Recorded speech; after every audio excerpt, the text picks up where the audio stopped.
지난 8월 15일은 1945년 8월 15일 처음 광복절을 지낸 지 74주년이 되는 기념식을 했었습니다.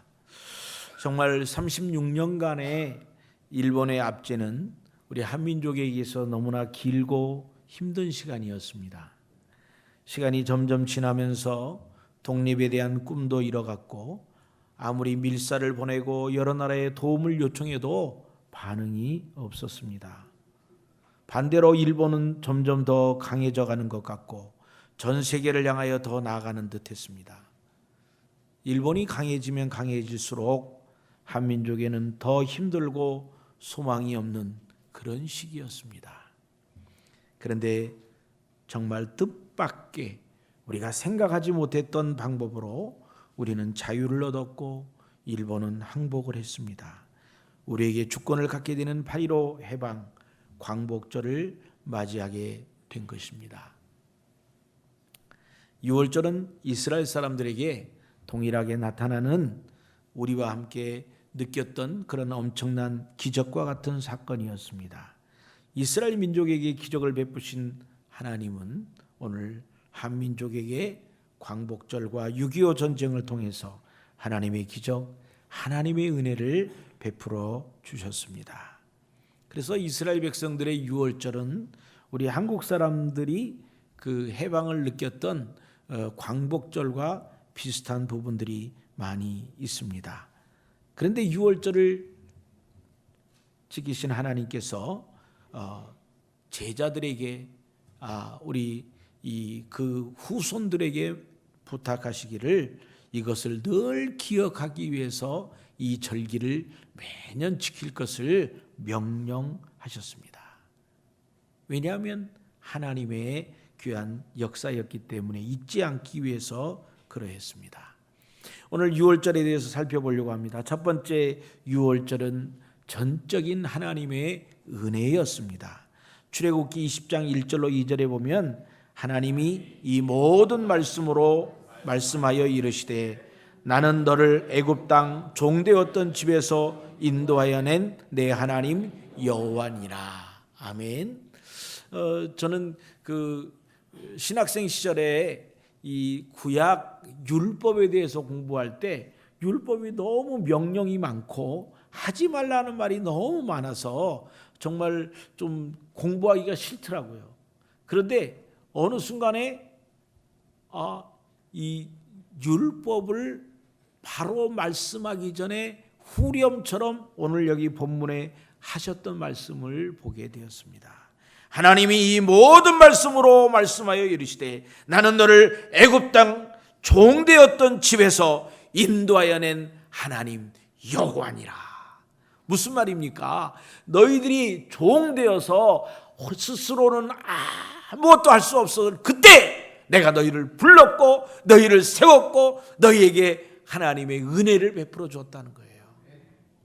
그리고 난 다음에 십계명이 다 전해지고 난 다음에 십계명에도 하지 말라 그러더니 매 십계명이 지나가고 그 다음 장에 넘어가니까 그런데 그걸 하지 말라 한 명령을 지키지 못한 사람들, 그 사람들에게는 제사 제도를 주어서 그 사람들의 죄를 해결할 수 있는 기회를 준 거예요. 그래서 제가 그 신학교 때 제가 레포트를 쓰면서 십계명은 샌드위치 계명이다. 그렇게 했더니 신학 교수님이 이거를 어디다 올려야 되겠다 이런 내용을 쓴 사람이 없어서 그런 얘기를 한 적이 있습니다. 샌드위치 뭐예요? 십계명 하지 말라라고 하신 명령 가운데 하나님의 은혜 그리고 제사제도 이 하나님의 사랑이 앞뒤로 있는 거예요. 오늘 저와 여러분들이 어떤 일을 얼마큼 했는가, 얼마큼 선을 행했는가, 얼마큼 우리가 뛰어난 사람인가라고 말한다면 우리는 한계가 있는 것입니다. 그러나 하나님의 사랑이 있습니다. 우리가 실수할 때, 우리가 잘못할 때 우리를 만나주시고 우리를 위로하시고 우리를 격려하는 그 하나님의 사랑이 있기 때문에 우리는 오늘 하나님 앞에 설 수가 있는 것입니다.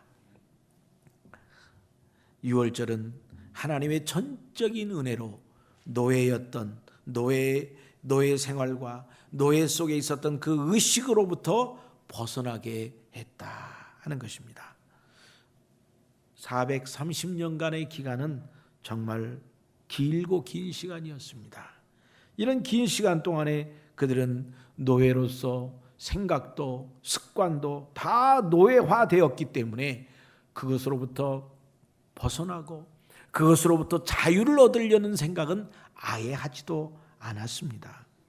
더군다나 애굽은 최강의 군대를 가진 가장 큰 나라였기 때문에 그들과 함께 싸워서 이길 수가 없었습니다. 이스라엘 백성이 할 수 있는 것은 무엇이었습니까? 부르짖어 기도하는 것밖에 없었습니다. 출애굽기 2장 23절로 25절에 보니까 여러 해 후에 애굽 왕은 죽었고 이스라엘 자손은 고된 노동으로 말미암아 탄식하며 부르짖으니 그 고된 노동으로 말미암아 부르짖는 소리가 하나님께 상달된지라.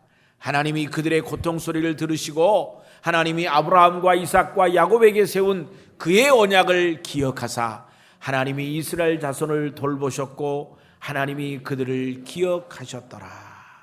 네, 이스라엘 백성들이 광야에 이 애굽에 있는 동안에 처음에는 너무 좋았어요. 애굽에 갔더니 푸른 초장이 있어요.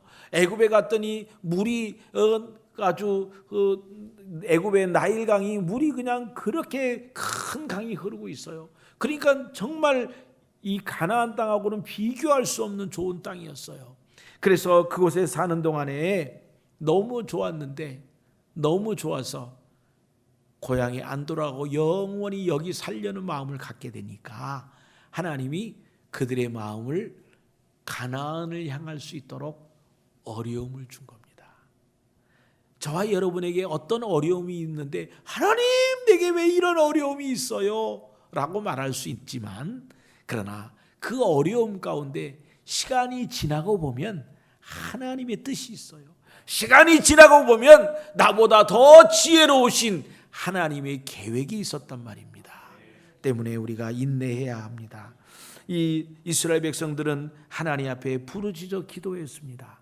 사실은 하나님께서 이미 400~500년 전에 아브라함에게 이야기를 하셨습니다. 아브라함아, 너의 후손이 이제 이방 땅에 가서 4대 만에 400년 만에 4대가 지나면 다시 큰 민족을 이루어 돌아올 것이다. 그렇지 않았습니까? 70명이 갔는데 돌아올 때는 200만이 돌아왔습니다. 이런 큰 민족을 이루어서 이스라엘 백성들이 이제 가나안을 가게 되는데 그들이 너무 편하면 갈 마음이 안 나요. 여러분, 우리 성도님들 중에서도 우리 그 집안이 너무 편하면요 하나님을 잊어버려요. 아닌가요? 너무 편하면 잊어버려요. 근데 죄송하게 너무 힘들고 어려우면 아이고 하나님, 그리고 힘들고 어려우면 새벽 기도도 나온다니까. 힘들고 어려우면 철야도 해요. 이건 은혜잖아요. 우리가 그 당시에 보면 참 힘든 일이지만 우리의 믿음을 위해서 하나님께서 때로 그런 일들을 만나게 하십니다. 이스라엘 사람들이 애굽에서 나올 수 있었던 것은 하나님의 은혜였습니다. 오늘 우리가 이 시간 하나님을 믿고 하나님 앞에 나올 수 있었던 것은 하나님의 큰 은혜입니다. 우리는 성도님들 중에 그런 이야기를 하는 분들이 많이 있어요. 옛날에 왕년에 하나님 모를 때 예수 믿으라고 전하면 그냥 소리 지르고 뭐 그렇게 했다는 거예요. 그리고 예수 믿으라고 그러면 뭐 너나 믿어라 막 그러고 그랬는데 지금 제가 이렇게 집사가 됐습니다. 이런 얘기를 하시는 분들이 있어요. 그렇잖아요. 네. 우리가 하나님을 믿는 거는요, 도대체 그 과정이 하나님을 믿기 전과 하나님을 믿는 그 순간이 우리는 이해할 수 없어요. 이건 신비예요. 조금 전까지는 전혀 믿어지지 않았는데 어느 순간에 너무 실감나게 하나님이 믿어지는 거야. 그래서 우리가 기도하는 시간을 가져야 돼요. 기도원에도 좀 가고. 그래서 기도할 때 하나님이 기도원에 올라올 때는 몰랐는데, 처음 기도를 시작하기 전에는 몰랐는데, 기도를 막 하는 순간에 하나님의 임재가 임해가지고, 그리고 우리가 하나님의 존재를 너무 명확하게 이해하고, 그리고 하나님 앞에 기쁨이 있는 나머지 눈물을 흘리게 되고 하나님 앞에 통회하는 거 아니겠습니까? 이것은 신비입니다. 이건 기독교의 신비입니다. 눈에 보지 않았는데 어떻게 믿냐 말이에요. 그래서 만약에 여러분들이 그런 경험을 아직 하지 않았다면 오늘 예수님 앞에 마음을 열고, 예수님 내 마음속에 들어와 주세요. 내가 예수님을 만나길 원합니다. 내가 예수님과 더불어 변화되기를 원합니다. 이런 고백이 저와 여러분에게 있어야 할 줄을 믿습니다. 6월절은 100% 하나님의 은혜였습니다. 1950년 6월 25일 날 기습적으로 남한을 공격한 북한은요, 이 순식간에 서울을 장악했습니다. 그런데 전쟁사에 특별한 이해할 수 없는 일이 생겼습니다. 서울을 장악한 이 북한군은 막강한 군대를 가지고 있었습니다. 한국군하고 북한군은 도무지 상대가 되지 않는 그런 화력과 군사력을 가지고 있었습니다. 그랬는데 서울을 입성하고 난 다음에는 3일 동안 꼼짝 않고 서울에만 있는 거예요. 이유를 알 수 없어요. 지금은 많은 이유들을 파내고 있습니다만 정말 그 당시에 이해할 수 없었던 일이었습니다. 전쟁은 속전속결, 다른 사람이 준비하고 있지 않을 때 빨리 가버리면 가버릴수록 이길 수 있는 확률이 많잖아요. 그런데 지금 한국은 전혀 준비가 돼 있지 않아요. 군사력도 모자라요. 무기도 없어요. 북한하고 비교할 때 너무 처참하게 달라요. 그런데 북한이 서울에 꼼짝 않고 있는 거예요. 나중에 김일성이가 이 부분을 지적하면서 6.25 전쟁의 패전의 원인이 서울에 3일 동안 머물렀던, 3일을 계속 전쟁을 하지 않고 머물렀던 것이 패전의 이유였다, 그렇게 수레했다고 합니다. 그런데 하나님의 기적은 여기서 끝나지 않았습니다. 이 전쟁이 6월 25일 날 새벽에 일어났는데 미국에는 하루가 늦겠죠. 미국에는 6월 25일 날 바로 이 소식을 긴박하게 생각해서 미국 트루만 대통령이 유엔 안보리를 회의를 소집하게 됩니다. 그리고 이제 27일, 이틀 후인 27일 날 이 스탈린이, 소련이 이 안보 회의에서 거절을 하면 이 5개 나라 중에 하나가 만장일치가 안 되면 이 결정이 안 되는 거거든요. 근데 소련이 아무런 반응을 보이지 않았어요. 그래서 반대가 없었기 때문에 결정이 됐어요. 나중에 이 글에 보면 재미난 얘기가 있습니다. 그때 왜 소련이 반대하지 않았느냐? 그 당시에 이 유엔의 소련 대표인 제이콥 말리크가 지금 그 스탈린에게 이 보고를 해서 재가를 얻어야 되는데 스탈린이 그때 휴가였대. 휴가를 가면서 남긴 말, 절대 나한테 전화해서 나를 괴롭히지 말아라. 그런 얘기를 했다는 거예요. 너무 이 코미디 같은 얘기 아니에요? 그래가지고 이분이 스탈린한테 혼날까 봐 연락을 못한 거야. 야, 참 어떻게 이런 일이 있겠어요? 유엔군이 파병한 적이 없는데 우리나라가 최초로 파병이 되었고, 그것도 전쟁이 발발한 지 이틀 만에 유엔군이 파병하기로 결정을 하는 거예요. 여러 나라가 모여서 결정하는 거기 때문에 이거는 쉬운 일이 아니었습니다. 또 유엔에 군대를 파견한다는 거, 유엔이 파견한다는 건 첫 번째 일이었기 때문에 그것도 쉬운 일이 아니었습니다. 미국은요 더 했어요. 6월 25일 날 전쟁이 발병됐는데 트루만 대통령이 6월 26일 날 하루 만에 미군을 우리나라로 가게 해서 우리나라의 미군이 하루 만에 온 거 아니에요. 외국에 파병하는데 하루 만에 결정되는 일은 있을 수가 없습니다. 이 모든 것들은 우연이 아니고요, 하나님의 손길이었습니다. 또 이 전쟁, 6.25 전쟁이 이기게 된 주요 원인이 바로 인천 상륙작전이었습니다. 모든 사람들이 반대했다고 말했습니다. 이 메가더의 글에 보면은 메가더가 이 인천으로 이렇게 전격적으로 들어간다는 것에 대해서 아무도 기대하지 않았기 때문에 오히려 허를 찌르는 거라고 생각하고 준비하지 않았으리라고 생각하고 들어갔다는 거예요. 정말 대단한 거 아니겠습니까? 그런데 이 메가더를 하나님이 쓰신 거예요. 이 참모들이 한 사람도 동의하지 않았대요. 근데 장군이 가자! 갔다는 거예요.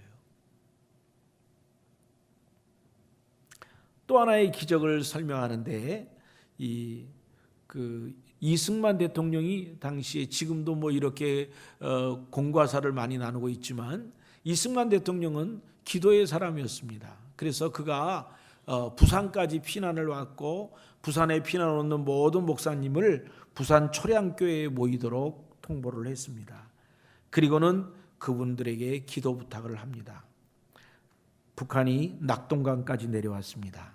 우리는 이제 더 이상 방어할 힘이 없고 며칠 이내에 하나님께서 도와주지 않으면 우리는 부산 바다로 쫓겨날 수밖에 없습니다.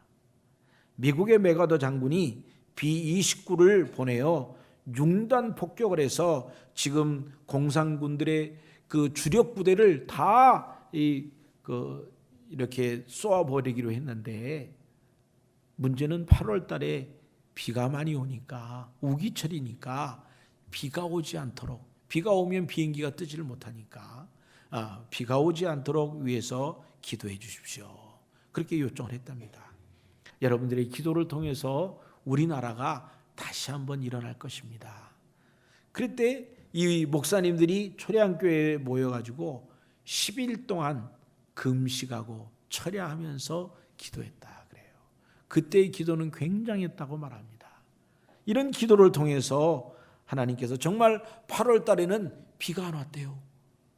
그리고 이 B-29가 떠서 정말 이 북한의 탱크가 너무 막강했기 때문에 우리나라는 탱크가 제대로 없었고 그래서 이 탱크 때문에 어려웠는데 이 비행기가 폭탄을 터뜨려 가지고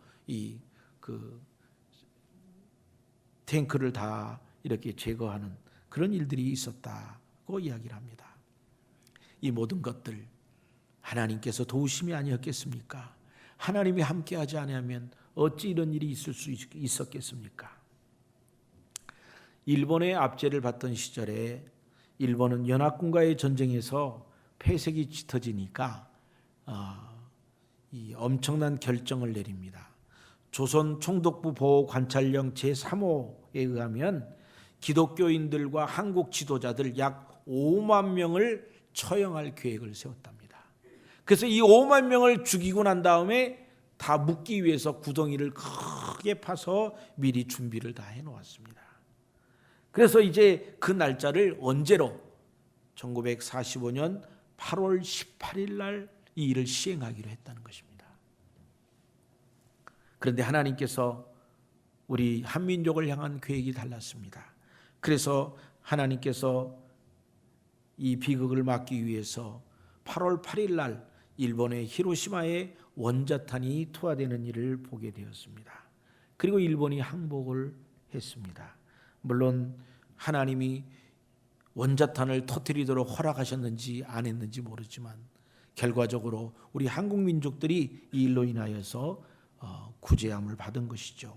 그리고 8월 15일 날 항복이 되었고 그리고 이 감옥에 있었던 한국 지도자들이 그 전날 풀려나게 되었다. 16일 날 다 풀려났답니다. 미국 북장로교 선교사인 마포 삼열은 일제가 대형 그 살인을 하려는 음모가 있었다라고 말하고 또 방위량 선교사도 미군이 필리핀을 함락시켰을 때 일본군 지도자들은 미국과 소련이 조선에 진주할 것을 예상하고 조선의 그리스도인들이 또 협력을 하게 되면 이 일본에게 어려움이 될까 봐 1945년 8월 중순경에 한국인 기독교 신자들을 모두 학살하도록 본격적인 계획을 세웠다. 그렇게 말하고 있습니다. 1945년 8월 15일 일본은 패전을 선언하였고 한민족은 해방이 되었습니다. 오늘 우리의 가지고 있는 문제들, 이스라엘 백성들을 유월절을 통해서 그 문제를 해결하시고 또 회복시키셨던 것처럼 오늘 우리나라의 그 어려웠던 그 일본 압제 밑에서 우리에게 광복절의 기쁨을 주셨던 것처럼 오늘 이 시간 주 앞에 나오는 사람, 우리의 개인의 문제, 우리의 가정의 문제, 우리의 사업의 문제, 이 모든 문제를 가지고 하나님 앞에 나오는 사람, 하나님께서 그 모든 문제를 해결하실 줄을 믿습니다. 하나님은 우리에게 은혜를 베풀어 주시고 하나님은 우리를 불쌍히 여기시는 분이십니다. 그래서 우리가 하나님 앞에 나오면 나는 너를 종되었던 애굽에서 인도하여 낸 내 하나님 여호와로라 하신 그 하나님을 만나게 될 줄을 믿습니다. 하나님께 나오는 사람, 그리고 그의 도우심으로 하나님의 평강, 하나님의 자유, 하나님의 쉼을 얻게 될 줄을 믿습니다. 두 번째로 유월절은 예수님의 피로 받은 구원을 고백하는 것입니다. 출애굽기 12장 22절로 23절에 보니까 우슬조 묶음을 가져다가 그릇에 담은 피에 적셔서 그의 피를 문지방과 좌우 문설주에 뿌리고 아침까지 한 사람도 자기 집 문 밖에 나가지 말라.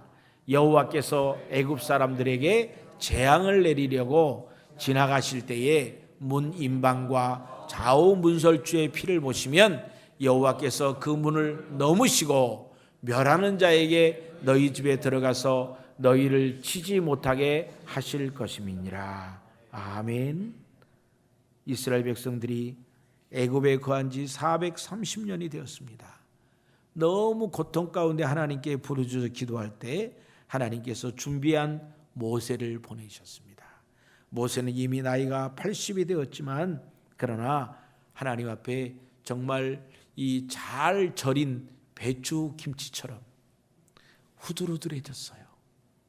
그래서 그때 한때는 교만하기도 있고 한때는 자신감도 있었고 한때는 혼자 무엇을 다 할 수 있다고 생각했지만 40년의 그 고난의 기간을 통해서 80세 된 모세는 아주 완전하게 하나님 앞에 순종할 수 있는 그런 모습으로 바꾸어진 것입니다. 그리고 하나님께서 그를 통하여 유월절 행사를 하게 했습니다. 어린 양을 잡아서 어린 양의 피를 문설주에 문지방에 바르게 한 것입니다. 그리고 그 어린 양의 피를 보고 천사가 어린 양의 피가 없는 집은 들어가서 그 집에 장자를 죽여버렸고, 그러나 이 문설주에 피가 있는 집은 칼을 들고 들어가지 않았다. 그래서 구원을 받았다. 그래서 유월절이라는 뜻은요, 영어로는요 어려운 단어 가지고 매우 쉬운 단어로 pass over, 그냥 지나간 거예요. 예수님의 피를 바른 집은 지나가는 거예요. 저와 여러분에게 어떤 어려움이 있습니까? 예수 그리스도를 앞세우면 지나가는 겁니다. 예수 그리스도의 피를 앞세우면 해결되는 것입니다. 새롭게 되는 것입니다. 하나님이 역사해 주시는 것입니다. 이게 하나님의 은혜입니다. 이게 유월절에 받았던 은혜이고, 오늘 우리가 성도들이 이제 우리의 죄의 문제, 또 절망스러운 것, 좌절하는 것, 낙심했던 것, 공황장애, 우울증, 이 모든 것들로부터 벗어날 수 있는 길은 예수 그리스도의 피, 예수의 피밖에 없는 것입니다. 찬송가 252장에 나의 죄를 씻기는 예수의 피밖에 없네. 다시 깨끗게 하기도 예수의 피밖에 없네. 예수의 흘린 피 나를 희게 하오니 귀하고 귀하다. 예수의 피밖에 없네. 나를 정케 하기는, 나를 깨끗하게 하기는 예수님의 피밖에 없네. 나의 죄를 용서하는 그것도 예수의 피밖에 없네. 나의 죄를 속하기는 예수의 피밖에 없네. 나는 공로 없으나 예수님의 피로 인하여 모든 일이 해결되네. 평안함과 소망은 예수 그리스도의 피밖에 없네. 나의 의는 이것뿐 예수의 피밖에 없네. 영원토록 내 할 말 예수의 피밖에 없네. 나의 찬미 제목은 예수의 피밖에 없네. 할렐루야. 예수 그리스도의 피밖에 없습니다. 예전에 그 귀신 들려서 이렇게 힘들고 잠을 못 자고 귀신 들려가지고 막 이 불안한 그런 사람들, 그저 우리는 이 찬송가, 이 252장 나의 죄를 씻기는 예수의 피밖에 없네. 이 찬송을 하면서 그냥 이거를 2번, 3번 부르면서 예수의 피가 우리 마음속에 확 젖어들면 귀신이 그곳에 못 있어요. 도망가요. 그래서 여러분이 어떤 어려움을 당하고 문제가 있고 밤에 잠이 안 오고 귀신이 꿈속에 나타나고 나를 괴롭히면 벌떡 일어나갖고 나의 죄를 씻기는, 누가 미쳤다고 해도 관계없어요. 그냥 그런 거예요.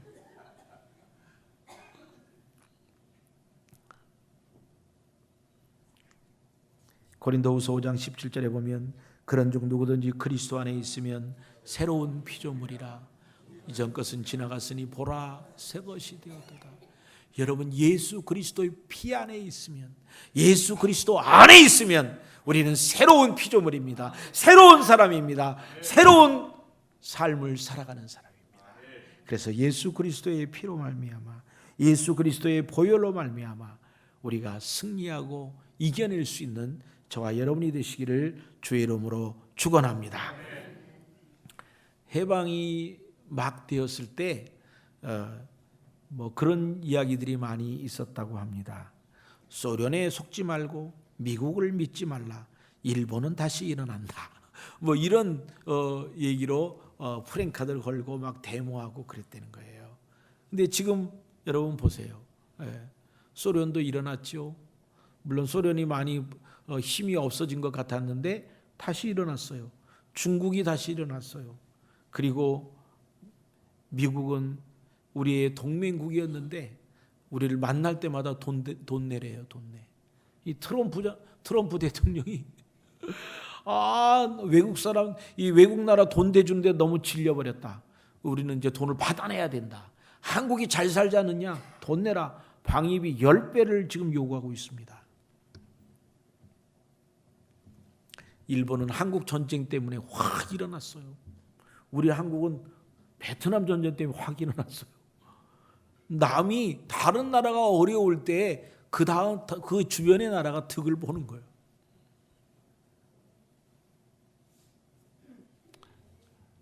미국도 우리만을 돕는 나라가 아닌 것 같고, 또 일본도 정말 사실은 우리나라를 많이 도와줬죠. 라면도 일본에서 왔고 모든 거 다 일본에서, 거의 대부분 일본에서 왔어요. 그래서 일본의 그 좋은 분들이 우리나라에게 좋은 혜택을 주었습니다. 그런데 지금 보니까 또 이렇게 우리나라를 괴롭히고 있어요. 어쩔 수 없는 것입니다. 각 나라마다의 어떤 것들이 있기 때문에. 트럼프도 선거를 앞두고 우리를 이용하는 것 같고, 또 들어보면 아베도 선거를 앞두고 자기의 어떤 전략을 놓고 우리나라를 이용하는 것 같다고 말합니다. 지금 홍콩에 시위가 일어나서 얼마나 심각한지 몰라요. 정말 그 중국 사람들이 천안문 그때 사태를 생각하면 그냥 총을 그대로 쏴버릴 거예요. 그래서 얼마나 위험한 상태인지 몰라요. 근데 우리 홍콩 시위대 홍콩 사람들 다칠까 봐 염려하시는 분이 있습니까? 그분들 때문에 잠 못 자는 분이 있습니까? 아무도 없어요. 홍콩 사태가 장기화되니까 우리나라도 신문에 이제 내기 시작했어요. 무슨 내용? 홍콩에 이런 사태가 계속되면 우리나라 경제가 어려워지는데 어떻게 하나? 우리를 염려하는 거예요. 이게 어쩔 수 없는 상황이잖아요.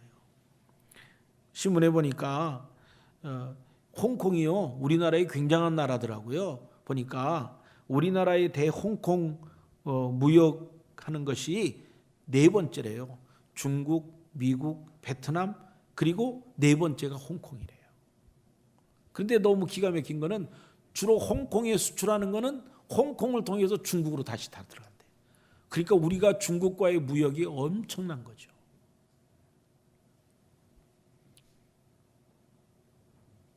우리가 1945년 해방을 했을 때 이 강대국 사이에서 누구를 의지해야 할지 모르던 그런 시대였습니다. 북쪽에 있는 사람들은 소련을 의지했더니 공산당이 들어와 버리지 않았습니까? 이제 74년이 지난 이때에 오늘 우리가 또다시 강대국 틈에 끼어서 어찌할 바를 모르는 그런 상황이 되어버렸습니다. 이스라엘 백성들도 애굽의 노예로 있으면서 정말 어찌할 수 없는 그런 상황에 있었을 때에 하나님의 도움을 받았던 것처럼 오늘 우리도 이제는 하나님 앞에 회개하고 하나님의 도우심을 요청해야 합니다. 이제 이 민족을 살릴 수 있는 방법은 기업가도 아니고 이 민족을 살릴 수 있는 것은 정치가도 아니고 우리가 하나님 앞에 기도함으로 하나님 이 민족에게 다시 한번 기회를 주십시오. 불쌍히 여겨 주십시오.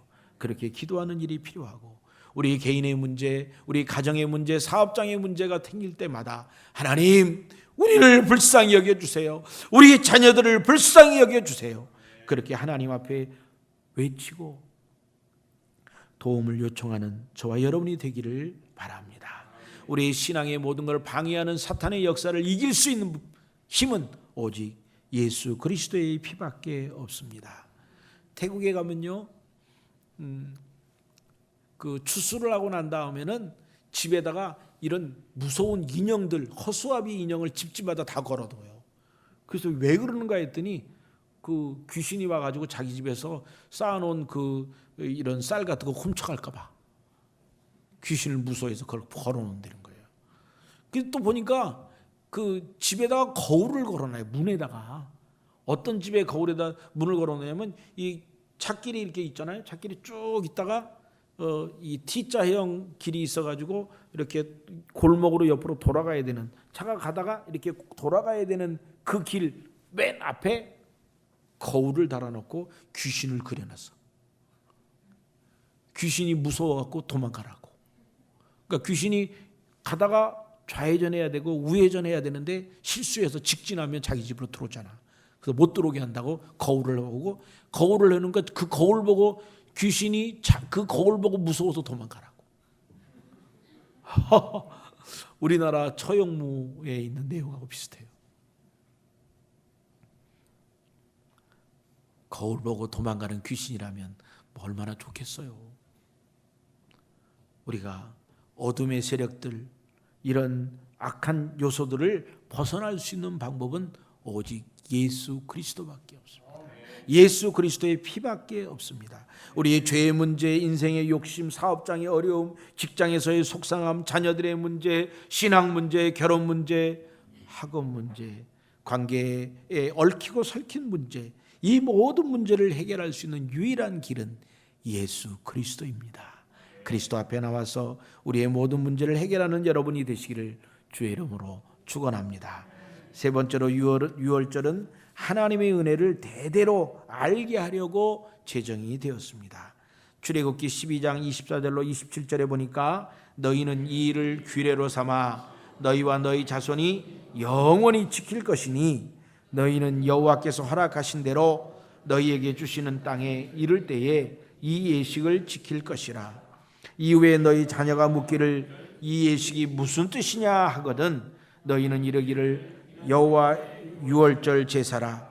여호와께서 애굽 사람에게 재앙을 내리실 때에 애굽에 있는 이스라엘 자손의 집을 넘으사 우리 집을 구원하셨느니라 하라 하매 백성들이 머리 숙여 경배하니라. 유월절을 이스라엘 백성들이 끝까지 지켜야 될 아주 중요한 절기로 이렇게 말하고 자녀들에게 이것을 꼭 알려주라는 겁니다. 여러분, 자녀들에게 무엇을 유산으로 주면 좋을까요? 사업을 하시는 분들은 그 사업처를 키워가지고 자손들에게 물려주었으면 하는 마음이 있으시죠? 집이 있으신 분은 집을 더 넓혀가지고 자손에게 주었으면, 많은 공부를 시켜주었으면, 또 많은 인맥을 만들어가지고 우리 자손이 잘 나갈 수 있도록 도와주었으면, 뭐 이런저런 마음들이 있을 수 있겠습니다. 그것도 귀하지만 그러나 중요한 것은 우리의 자손들이 하나님을 알게 하는 것입니다. 하나님을 떠나지 않게 하는 것입니다. 하나님 안에 있게 하는 것입니다. 하나님 앞에 비록 내가 큰 부자가 되지는 않더라도 하나님 앞에 믿음을 가지고 살게 하는 것, 이것이 큰 유산입니다. 죄송하지만 저는 우리 아버님이 크게 유산을 물려주지 않았어요. 아니, 안 줬어요. 없어요. 그런데 우리 아버님에게도 6남매가 있습니다. 그래서 6남매의 가족들 다 모이니까 숫자가 엄청나요. 우리 어머님에게는 8남매의 그 가족들이 있습니다.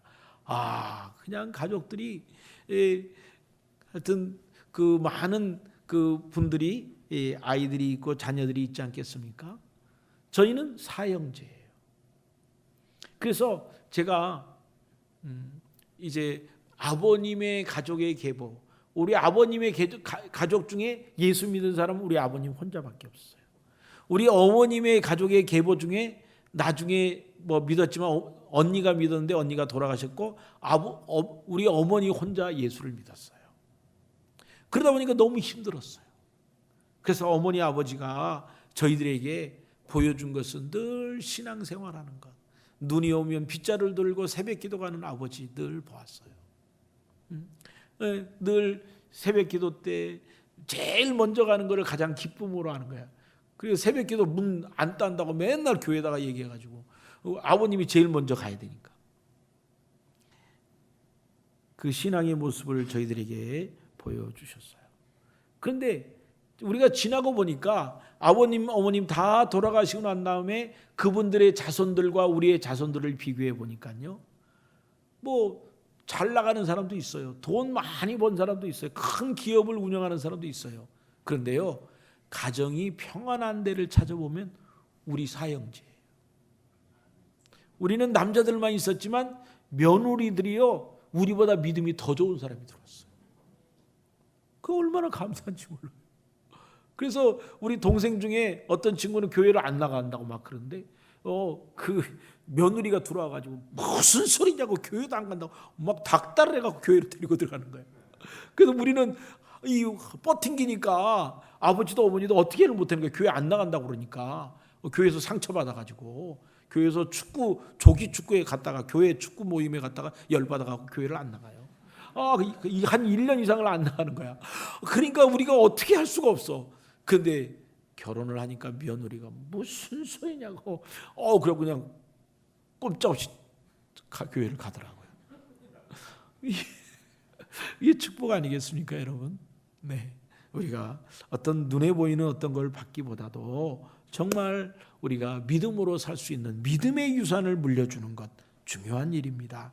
출애굽기 12장 40절로 42절에 보니까 이스라엘 자손이 애굽에 거주한 지 430년이라 430년이 끝나는 그날에 여호와의 군대가 다 애굽에서 나왔은즉 이 밤은 그들을 애굽 땅에서 인도하여 내심으로 말미암아 여호와 앞에 지킬 것이니 이는 여호와의 밤이라 이스라엘 자손이 다 대대로 지킬 것이니라. 저는 이 본문에 여호와의 밤이라 이런 멋있는 그 문학적인 그런 글이 있어요. 여호와의 밤이라. 마지막 그 6월절 날 여호와의 밤이에요. 하나님이 역사하시는 날이에요. 하나님의 힘이 나타나는 밤이에요. 애굽 사람에게는 심판의 밤이에요. 그러나 이스라엘 사람들에게는 구원의 밤이에요. 오늘 우리가 영적 이스라엘이 된 우리들은 이제는 우리는 여호와의 밤을 즐겨야 됩니다. 여호와의 밤 가운데 있습니다. 여호와 하나님이 우리와 함께 하십니다. 여호와 하나님이 우리에게 힘을 주십니다. 여호와 하나님이 우리를 새롭게 하십니다. 여호와 하나님이 우리의 앞길을 여십니다.